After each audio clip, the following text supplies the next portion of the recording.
यार इस लाइट को भी अभी जानी थी।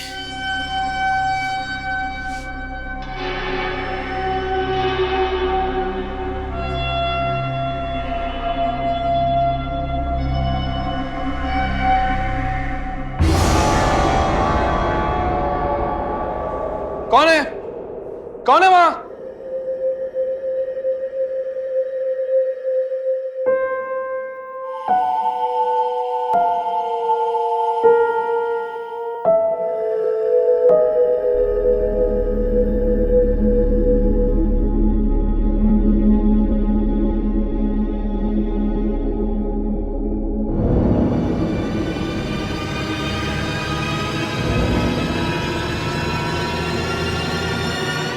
अंतिम संस्कार। मैं बहुत तकलीफ में हूं रत्नेश, मेरा अंतिम संस्कार करा दो रत्नेश।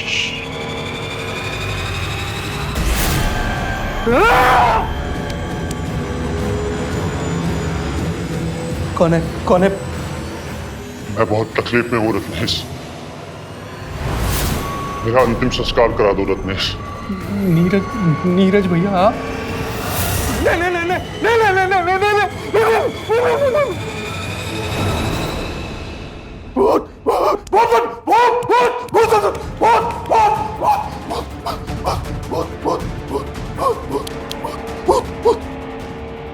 क्या हुआ? क्या हुआ बेटा? क्या हुआ? नीरज भैया, नीरज भैया, नीरज भैया कहाँ है? नीरज अंदर अंदर अंदर अंदर आओ, देख देख।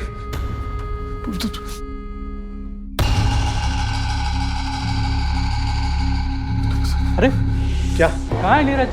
हाँ पापा पापा मैं सच कह रहा हूँ, सच कह रहा हूँ, अंदर नीरज भैया का भूत आया था। मैं झूठ नहीं बोल रहा हूँ। कहाँ भूत? हाँ कैसा भूत? पागल हो गया है तू? मैं पागल नहीं हो गया हूँ, मैं सच बोल रहा हूँ, अंदर नीरज भैया का भूत था। पापा क्यों नहीं समझ रहे आप लोग? आपका दिमाग तो सही है ना? हाँ बा, मेरा सब कुछ ठीक है, मैं पागल नहीं हूँ, मैं सब सच बोल रहा हूँ। वो खुद बोल रहे थे कि मेरा अंतिम संस्कार करा दो। अभी तो पुलिस उनको बस ढूंढ ही रही है और आप कह रहे हो उनका भूत देखा। बेटा शांत हो जा, तुझे कोई गलतफहमी हुई होगी। मैं झूठ नहीं बोल रहा। नहीं कुछ नहीं है बेटा, आजा आराम कर, चल। कुछ नहीं है बेटा, चल आजा। नमस्कार, आज सावधान इंडिया में मैं सुनाऊंगी अपनी जिंदगी से जुड़ी एक रहस्यमय कहानी। एक समय में मुझे और मेरे ससुराल वालों को ऐसी सिचुएशन में लाकर खड़ा कर दिया था कि समझ ही नहीं आ रहा था कि जो हो रहा है वो सच है या वहम है। मेरे चचेरे देवर को मेरे पति का भूत दिख रहा था, जबकि मेरे पति शादी की रात से ही लापता थे। मेरा मन कहता था कि वो जिंदा है, लेकिन अगर वो जिंदा थे तो मेरे देवर को उनका भूत कैसे और क्यों परेशान कर रहा था।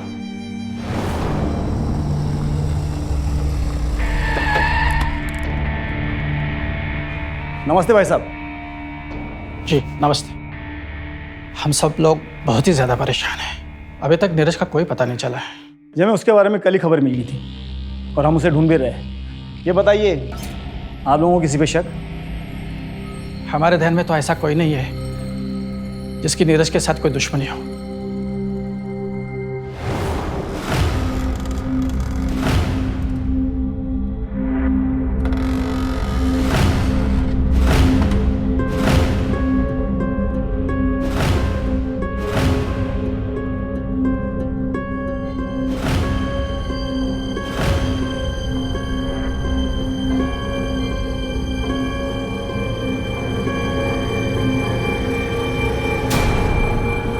अनुज, तुम यहाँ क्या कर रहे हो? तुमको क्या लगा था कि तुम्हारी शादी हो जाएगी और मैं तुम्हें भूल जाऊंगा? अनुज, मैंने तुम्हें पहले भी कहा है, मैंने तुमसे कभी प्यार नहीं किया। तुम चले जाओ यहाँ से, वरना मैं चिल्ला दूंगी। हाँ जा रहा हूँ। मैं सिर्फ तुम्हें इतना बताने आया था कि तुम्हारी प्यार की खातिर मैं जान दे भी सकता हूँ और जान ले भी सकता हूँ। इंस्पेक्टर साहब, मुझे किसी पे शक है। शक? किस पे? हाँ साहब, मैं गया था उस रात आबा से मिलने, लेकिन इसका ये मतलब नहीं कि मैंने नीरज को मारा है या उसको गायब करने में मेरा कोई हाथ है। दादू जी लॉकअप में किसी के भी घर में जबरदस्ती घुसने की चार्ज में चलो अंदर। जो करना है करो साहब, सीना ठोक के कहता हूँ, प्यार है मेरा वो, ऐसे कैसे जाने देता मैं? शराफत से बता तूने उसके पति के साथ क्या किया? बोल। कुछ नहीं किया साहब, मैंने कुछ नहीं किया मैंने। देशपांडे, हाँ सर। घेऊन जायला चल।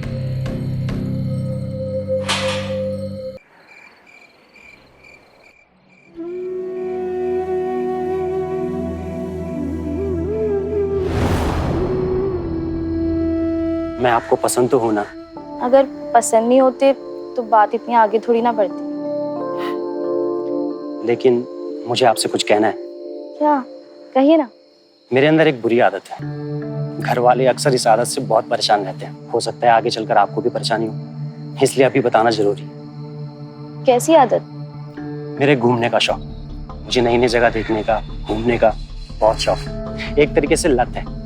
एक बार तो घर के किसी काम से गया था, दोस्तों ने कहा कि जंगल घूमने चलते हैं और मैं निकल गया। पूरे 2 दिन बाद लौटा था। उस समय पापा से बहुत डांट पड़ी थी। अब घबराइए नहीं, अभी आपको कभी डांट नहीं पड़ेगी और मैं परेशान भी नहीं रहूंगी, क्योंकि मैं आपको कहीं अकेले जाने नहीं दूंगी, आपके साथ ही चलूंगी।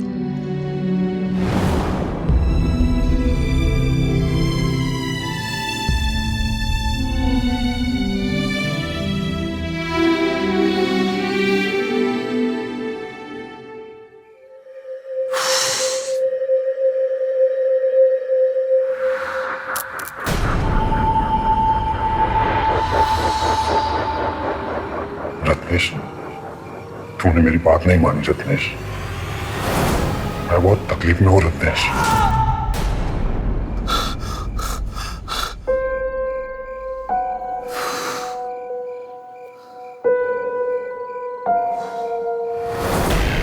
रत्नेश, तुमने मेरा अंतिम संस्कार नहीं किया।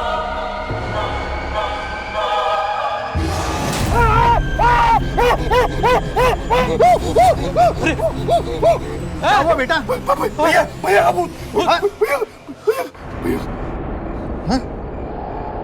अरे ये क्या ड्रामा लगा रखा है तुमने? कौन सा भूत? कैसा भूत? कोई नहीं है यहाँ। और ये क्या अंतिम संस्कार? अंतिम संस्कार? मेरे पति अभी तक जिंदा है, पुलिस उन्हें ढूंढ रही है। आप अपनी ये फालतू की बातें बंद कीजिए।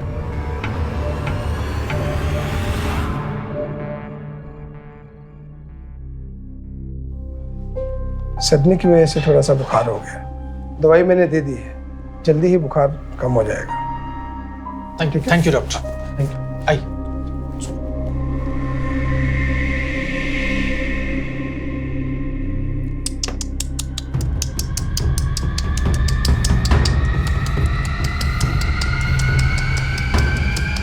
रत्नेश,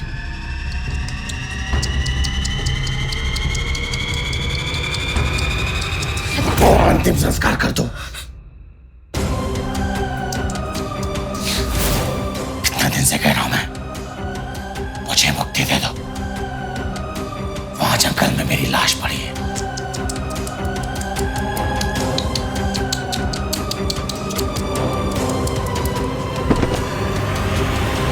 नीरज का भूत आया था और सपने में कह गया कि अंतिम संस्कार करो। हाँ, उसने कुछ जगह के बारे में बताया? जगह? हाँ साहब,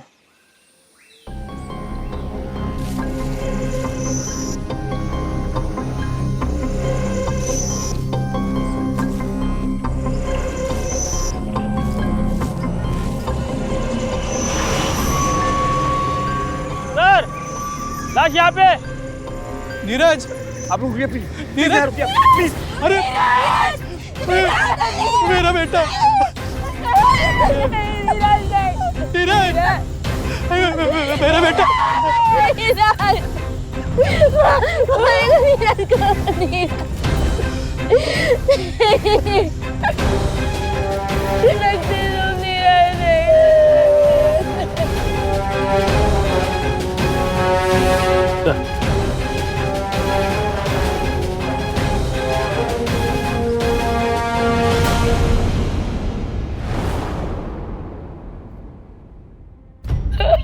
बेटा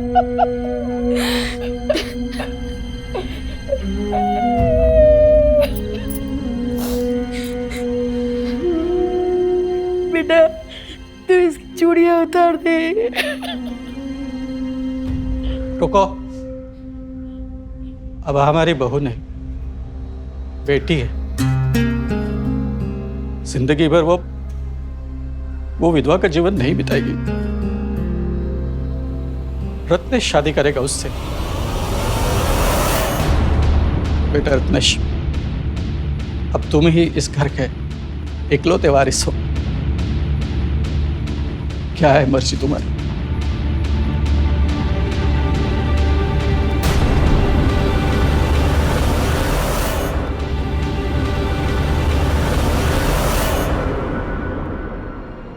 मेरे ससुराल वालों ने फैसला तो सुना दिया, लेकिन मुझसे मेरी मर्जी पूछना ज़रूरी भी नहीं समझा। हो सकता है उनकी नज़र में ये सही था, लेकिन मेरे लिए ये बहुत मुश्किल था। शादी को कुछ दिन ही तो हुए थे और फिर अजीब हालात में मेरे पति की लाश मिली। मेरे पति के चचेरे भाई से मेरी शादी करा दी गई और मेरे मन में यही सवाल घूम रहा था कि अगर मेरे पति की हत्या मेरे पुराने दोस्त ने की तो क्यों।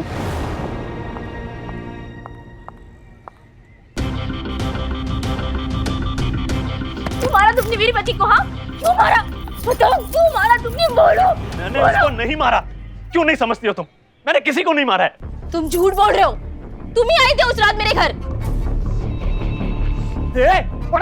लो लो, अगर तुम्हें लगता है कि मैंने मारा, लो मार डालो मुझे, लेकिन इससे सच्चाई नहीं बदलेगी। मैंने नीरज को नहीं मारा।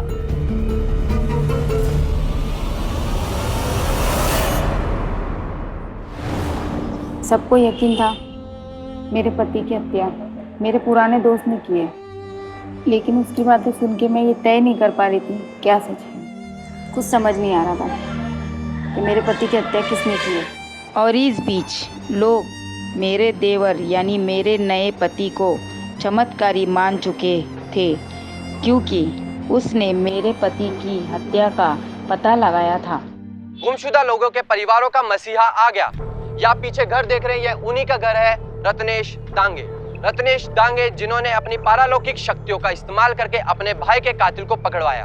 अब कई ऐसे परिवार हैं जो पुलिस का सहारा छोड़कर रत्नेश डांगे से उम्मीद लगाए बैठे हैं कि वे जल्दी उनके खोए हुए रिश्तेदारों का पता लगाएंगे। अब देखना यह है कि रत्नेश डांगे इन लोगों की मदद के लिए आगे आते हैं या नहीं। कैमरामैन केशव के साथ मैं मोंटी। इंटरेस्टिंग सर, अपनी भी मिसिंग कंप्लेंट की लिस्ट बड़ी लंबी चौड़ी है, ले चले क्या? निकालो फाइल।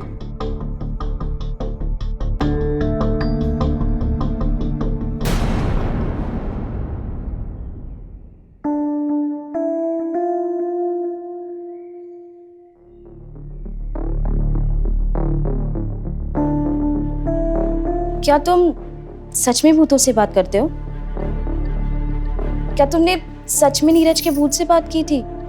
क्या नीरज ने तुम्हें वो सारी सच्चाई बताई थी? हाँ, वरना मुझे कैसे पता चलता?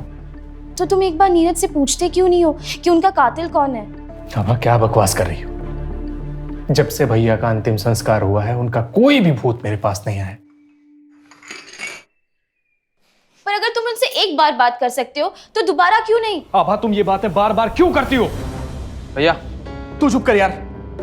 भैया वो बाहर कितनी देर से लोग खड़े हैं, रोज चले आते हैं।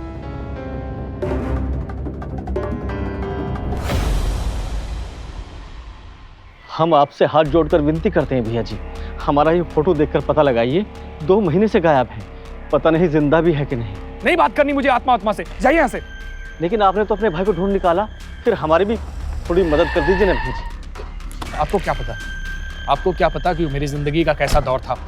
मुझे नहीं बात करनी किसी आत्मा से दोबारा, ठीक है? जाइए आप लोग। हम आपके हाथ जोड़ते हैं भैया जी। दीजिए।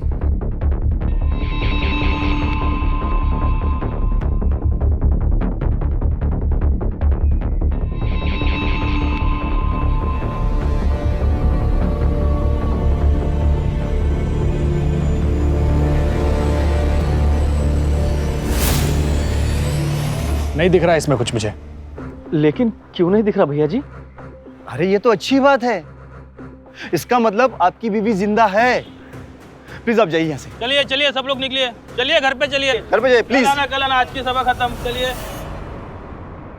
थैंक यू इंस्पेक्टर साहब, आप टाइम पे आ गए, नहीं तो ये लोग तो मुझे चमत्कारी पुरुष ही समझ लेते। रत्नेश भाई आप चमत्कारी पुरुष है, नहीं तो कैसे पता लगा लेते कि आपके भाई का क्या हुआ। रत्नेश भाई ये हमारे पास है ना कुछ गुमशुदा लोगों की लिस्ट है, जैसे आपने अपने भाई का केस सॉल्व किया ना, उसी तरह इन्हें ढूंढने में हमारी मदद कीजिए ना। हमें पता नहीं चल पा रहा है कि ये जिंदा भी है या नहीं। ठीक है मैं अभी आता हूँ। हाँ हाँ जाइए।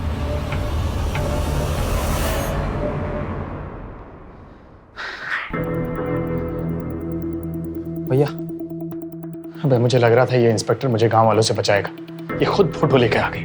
अरे तो कर दीजिए ना उनकी मदद। पागल हो गया क्या? हाँ आसान समझ रखा है सब, नहीं करना मुझे ये सब। तुम यार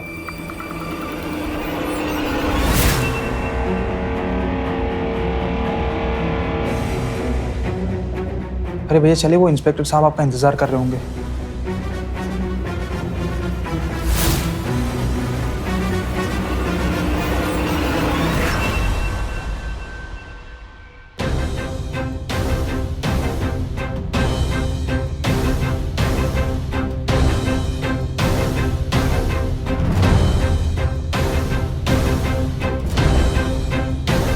कुछ नहीं दिखाई दे रहा है इसमें। नहीं दिखाई दे रहा है?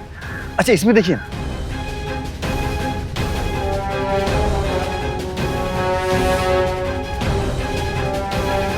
इसमें भी कुछ नहीं दिखाई दे रहा है। आपको कुछ दिखता भी है या नहीं? अच्छा इसमें देखिए ना।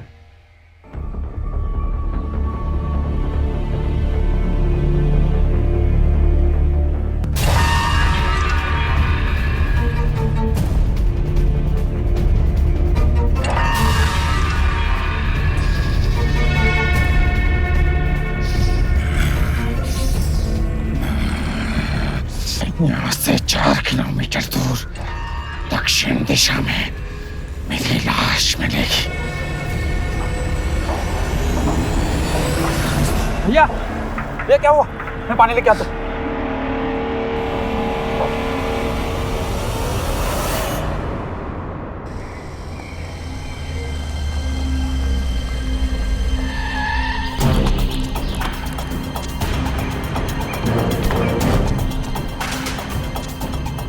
दक्षिण में 4 किलोमीटर दूर। ये रत्नेश भाई एकदम सही बोला था।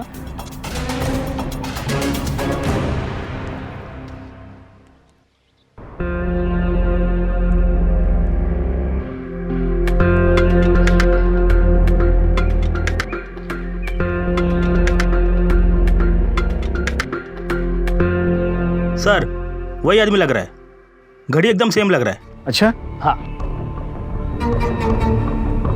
घड़ी सेम है, मतलब बुड्ढा सही है। ये रत्नेश भाई ना मेरा प्रमोशन करवा के रहेगा। हाँ?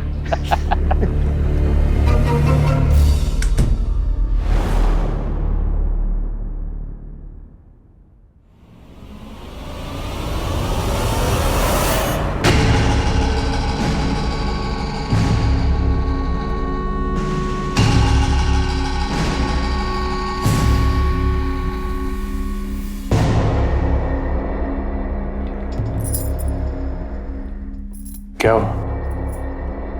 मैं अभी तैयार नहीं हूँ। कोई बात नहीं। अच्छा सुनिए, क्या आपको सच में भूत दिखते हैं? तुम्हें क्या लगता है? आत्मा से बात करना, उसे खुद में महसूस करना, उसे झेलना दुनिया का सबसे बड़ा नर्क है।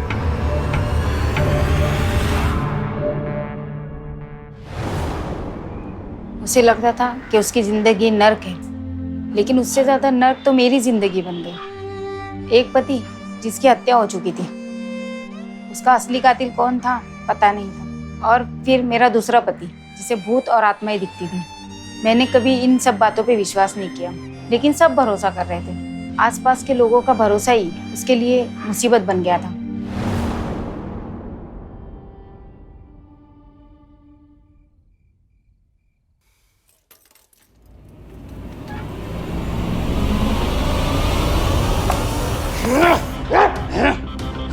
कौन है तू? क्या चाहिए तुझे? बहुत तुम भूत आत्मा से मिल लिए, अब तुम्हारा भूत बनने का टाइम आ गया। बबलू! बबलू! बबलू! क्या हो भैया? कौन है तू? चाचा जी, पापा!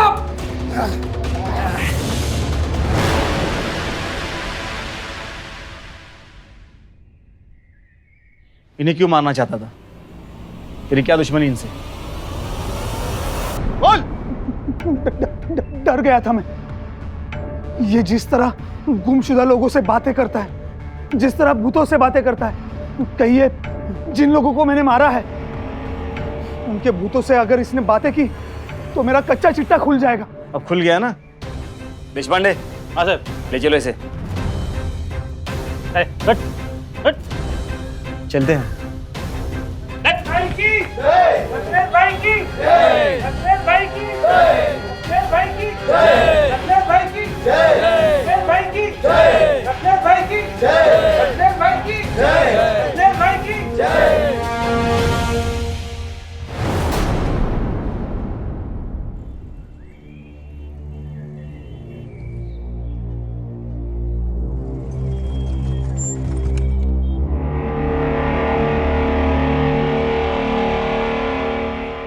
अनुज, अनुज प्लीज मेरी बात तो सुनो। देखो आबा, मैं तुमसे दूर रहना चाहता हूँ। एक बार तुम्हारे चक्कर में फंसा हूँ और अभी तक मैं पुलिस स्टेशन के चक्कर काट रहा हूँ। अनुज, मैं बस तुमसे ये पूछना चाहती हूँ कि क्या नीरज के कत्ल में तुम्हारा कोई हाथ है? आभा, मैं मानता हूँ कि उस रात मैंने बहुत बड़ी गलती की। अपने दिल की सुनकर उस रात मैं तुम्हारे कमरे में चला आया, लेकिन मैं नहीं जानता कि भगवान मुझे किस गुनाह की सजा दे रहा है जो मैंने किया ही नहीं। देखो अनुज, मुझे तुम पर विश्वास है, पर क्या उस रात तुमने कुछ अजीब होते हुए देखा था या फिर नीरज के साथ कुछ होते हुए? उस रात मैं तुम्हारे कमरे से निकला, अपने बाइक पर बैठा और चला गया। तो फिर तुम्हारा आइडेंटिटी कार्ड उसके हाथ में कैसे था? यही तो बात मुझे भी समझ नहीं आ रही है। और तुम्हें एक बात पता है कि मुझे बेल भी इसी वजह से मिली है क्योंकि एक रात पहले मेरा वॉलेट चोरी हो गया था और उसकी कंप्लेंट मैंने पुलिस स्टेशन में लिखवाई थी।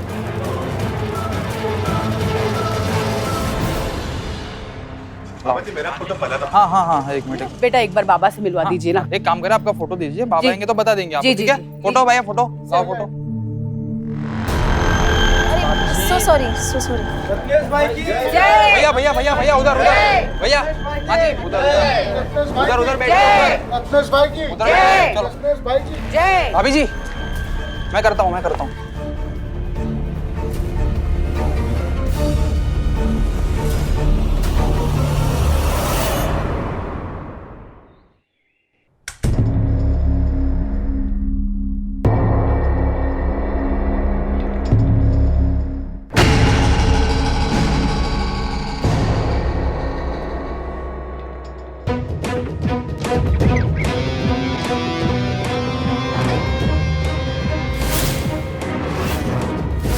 इसका मतलब रत्नेश सारी इंफॉर्मेशन सोशल मीडिया से निकालता है।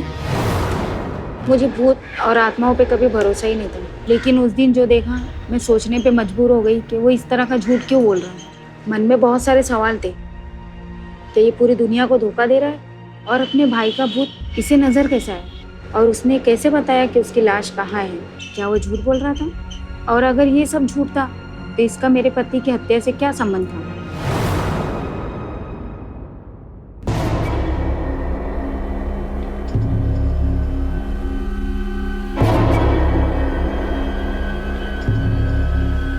जैन सर। हाँ जैन, ये क्राइम चार्ट में सारे क्राइम तो बराबर है सिवाय इस लापता केस के। 100% केस सॉल्व कैसे? सर वो अपने रत्नेश भाई है ना, सबका आता पता दे देते। ये इसी खबर वाला रत्नेश है ना? हाँ सर, यही है। साठे साहब का प्रमोशन भी इनकी वजह से ही हुआ है। सर साठे साहब की तो किस्मत खुल पड़ी। क्या हुआ इस केस में? सर रत्नेश भाई ने जहाँ पर लाश बोला था ना, उधर ही मिला, मतलब एग्जैक्ट उधर ही मिला सर। एक काम करो, लाश का डीएनए उसके परिवार वालों से मैच करवाओ। सर अभी केस को तो 2 महीना हो गया है, मतलब उसकी लाश अभी जला चुके होंगे ना। अरे एविडेंस रूम में कपड़े वपड़े कुछ तो सैंपल लेके रखा होगा ना। हाँ हाँ हाँ सर, है ना। मुझे लाश का डीएनए रिपोर्ट जल्दी से जल्दी चाहिए, समझ गए? ओके सर, जय।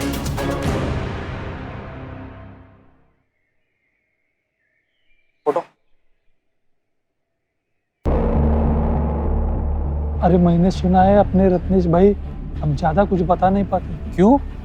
अरे वो हर केस में यही बोलते हैं, इसमें कुछ दिखा नहीं रहा है, इससे कुछ ज्यादा पता नहीं चल रहा है। मुझे तो लगता है रत्नेश भाई का जवाब खत्म हो गया। ओ भाई, हाँ क्या बोल रहे हो? रत्नेश भाई की जय, रत्नेश भाई की जय, रत्नेश भाई की जय, रत्नेश भाई की जय, रत्नेश भाई की जय, रत्नेश भाई की जय, जय, रत्नेश भाई की जय।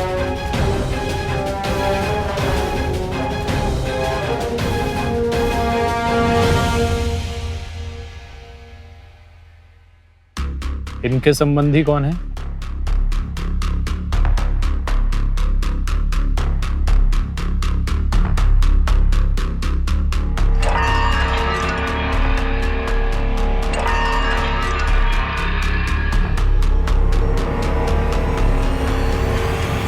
कुछ दिखाई नहीं दे रहा है।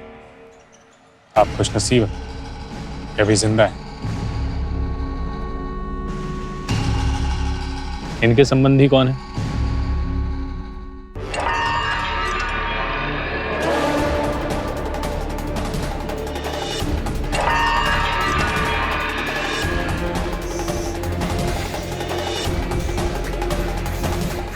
बेटा, बेटा मैं मर चुकी हूं।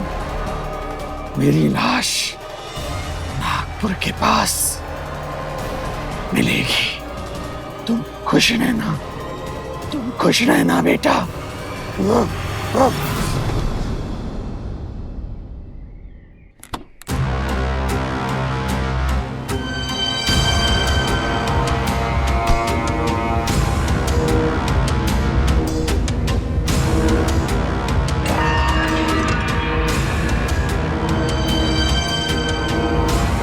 किसी को पता नहीं चलना चाहिए कि मैंने तुम दोनों को वहां भेजा था।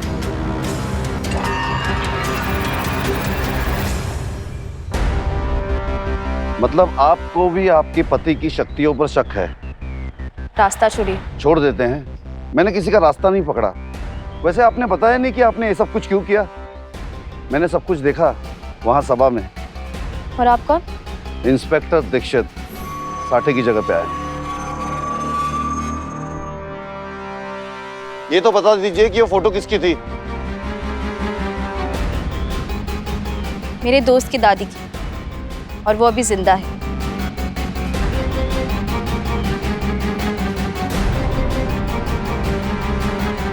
देखिए, आपको कोई गलतफहमी हुई है।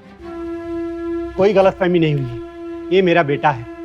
रत्नेश भाई ने कहा था कि जो मेरा बेटा 3 महीने से मुंबई में गायब है, ट्रेन से गिरकर उसकी मौत हो गई। लेकिन उसका तो परसों ही फोन आया था। देखिए, आप सदमे में हैं। आपने किसी और से बात की होगी। क्या सदमे में है? आज रात की बस से वो आ रहा है। चल यहाँ से।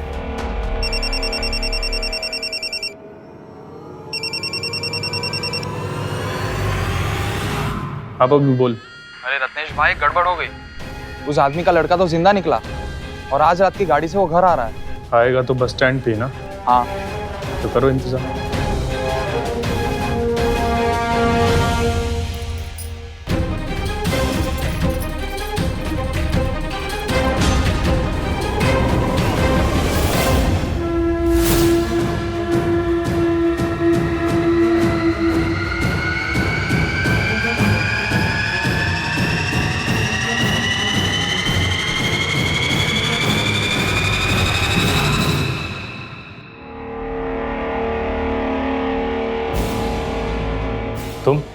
तुम यहाँ कब आई? अभी अभी? क्यों, क्या हुआ? कुछ नहीं।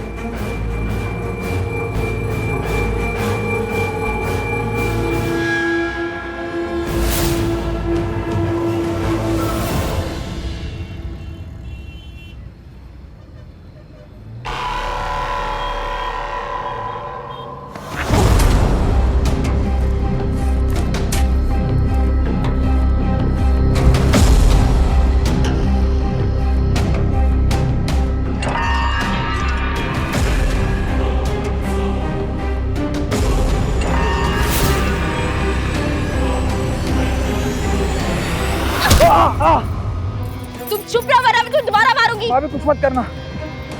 भाभी भाई साहब उठो।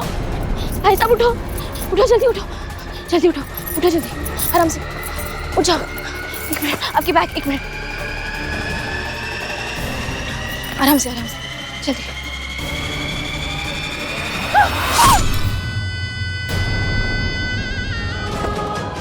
क्या करें, लोगों ने भाव बना दिया और अपनी बात सच साबित करने के लिए मुझे लोगों को मारना पड़ा। हम तो ये सब करना ही नहीं चाहते थे, हमें तो सिर्फ भैया का भूत दिखाई देता था। अब इंसान है, इतनी गलती तो हो ही जाती है।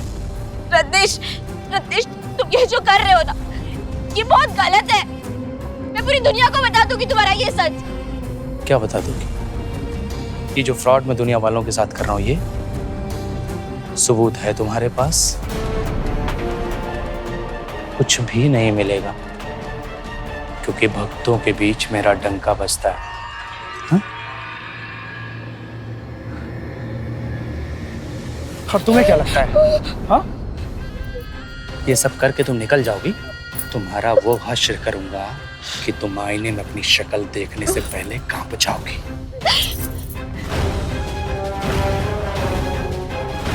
जैसा चल रहा है वैसा चलने दो, और कल से तुम्हें भी मेरे दरबार में हाजिरी लगानी होगी। उसका घिनौना सच जब मेरे सामने आया, मैं अपने आप को संभाल ही नहीं पाई। मुझे शक तो था कि वो ये सब झूठ बोल रहा है, उसके पास कोई शक्ति नहीं थी, लेकिन वो एक खूनी है ये नहीं सोचा था।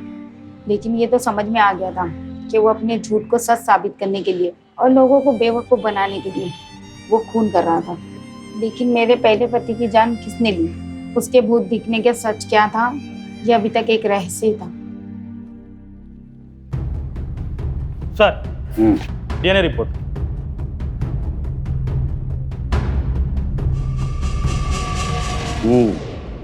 मेरा शक सही था।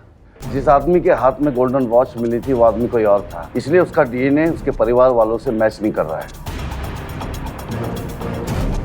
रत्नेश पे नजर रखनी पड़ेगी। जिस गुमशुदा लोगों को ढूंढने का धंधा इसने शुरू किया है ना, इसकी तह तक जाना पड़ेगा। एक बात बताओ। हाँ सर। रत्नेश ने सबसे पहला मिसिंग केस अपने भाई का सॉल्व किया था ना? जी सर, और उसके कत्ल के इल्जाम में अनुज पर केस भी चल रहा है। अनुज, मुझे तुम्हारी हेल्प चाहिए थी। मैं तुम्हारे कहने पर यहाँ आ तो गया हूँ, पर मैं तुम्हारी कोई हेल्प नहीं कर सकता। परसों मेरी पेशी और मेरा केस खत्म हो जाएगा उसके बाद। चलो, ये तो अच्छी बात है ना। और एक बार मैं कोर्ट से बरी हो जाऊं और उसके बाद मैं ये इलाका हमेशा के लिए छोड़ दूंगा, लेकिन तब तक मेरा कुछ भी कर पाना मुश्किल है। प्लीज मेरी बात एक बार सुन तो लो, प्लीज। बोलो, क्या कहना चाहती हो?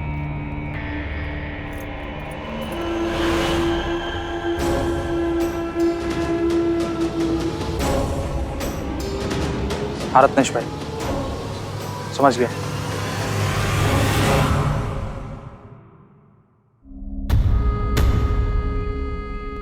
अरे दीक्षित जी, आप कैसे आना हो? रत्नेश भाई, कैसे आप? भाई ये अनुज है ना, नीरज भाई का कातिल, कोर्ट में हाजिरी नहीं लगाई। थोड़ा पता लगाइए ना प्लीज। क्या है, नीरज भाई के कत्ल का भी आप नहीं पता लगाया था ना, इसलिए तो हम नीरज भाई के कातिल तक पहुंच पाए थे।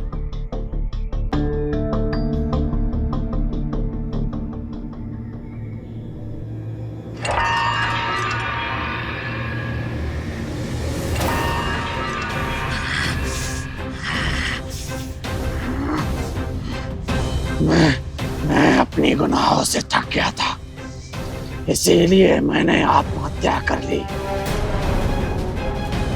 और मेरी लाश यहाँ से 3 किलोमीटर दूर पूरब की ओर है। भैया,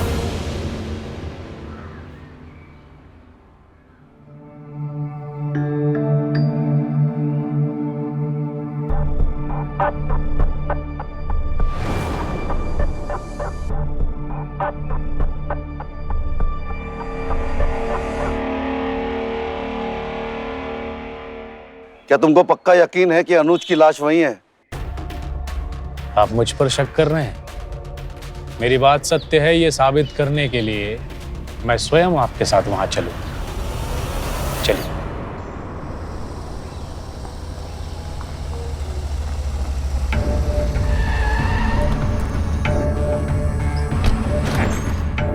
आपको हमारी बातों पर शक है इंस्पेक्टर साहब? आइए हम दिखाते हैं कि लाश का।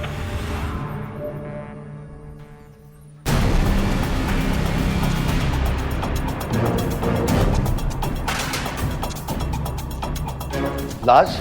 बाबा जी, ओ बाबा जी, आपने तो कहा था लाश यहीं मिलेगी, लेकिन यहाँ तो कोई लाश नहीं है।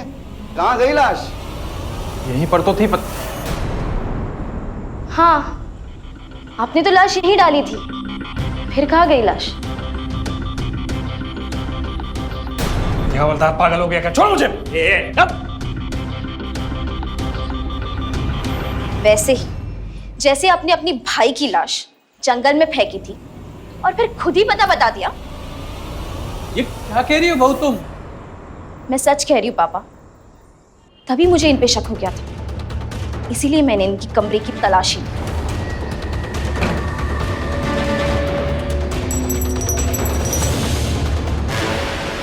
ये मेरी सगाई की अंगूठी है पापा, जो मैंने खुद खरीदी थी।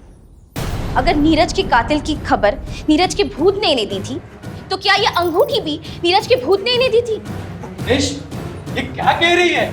चाचा जी झूठ बोल रही, बकवास कर रही है सब। इन्होंने अपनी भूत देखने वाली बात को सच साबित करने के लिए न जाने कितने लोगों को मारा है, और एक खून की चश्मदीद गवाह तो मैं खुद हूं। मुझे पता था मेरे इन सबूतों पर और मुझ पर कोई विश्वास नहीं करने वाला, इसलिए मैंने एक खेल खेला। रत्नेश को लगा कि मैंने अनुज को सारी सच्चाई बता दी, इसलिए उसने बबलू को भेजा उसका काम तमाम करने के लिए।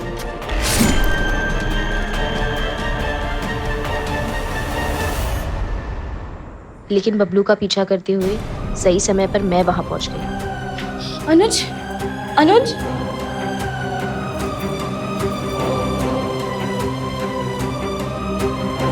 क्या बकवास कर रही? बबलू ऐसा क्यों करेगा? मुझे पता था, इसलिए मेरे पास जीता जागता सबूत है।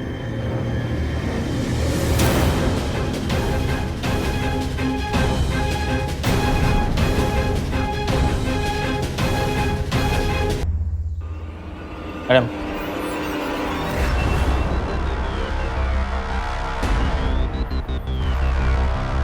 अब सच सच बता, तूने तेरे बड़े भाई नीरज को क्यों मारा? बोल! मुझे नीरज भैया के हिस्से की जायदाद चाहिए थी और उनके जीते जी वो मुझे मिल नहीं सकती थी, इसीलिए मैंने नीरज भैया को मार दिया।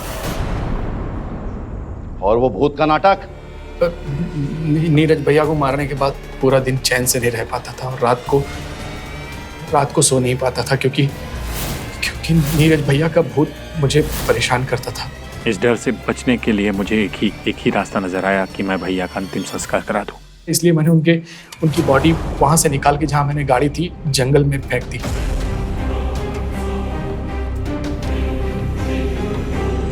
और उनके हाथ में अनुज की आईडी रख दी थी, जो मैंने उसके घर से चुराई थी। ले चलो इसे सभी।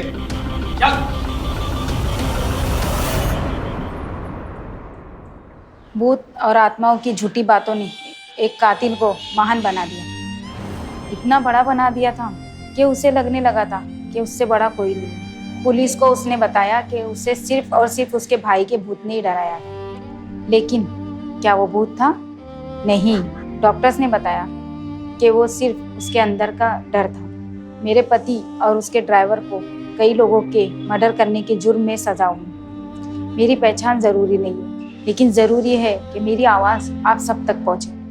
और अगर आपके आसपास भी कोई अंधविश्वास पनप रहा है तो सावधान हो जाए, कहीं उस अंधविश्वास के पीछे किसी गुनाह को छुपाने की साजिश तो नहीं।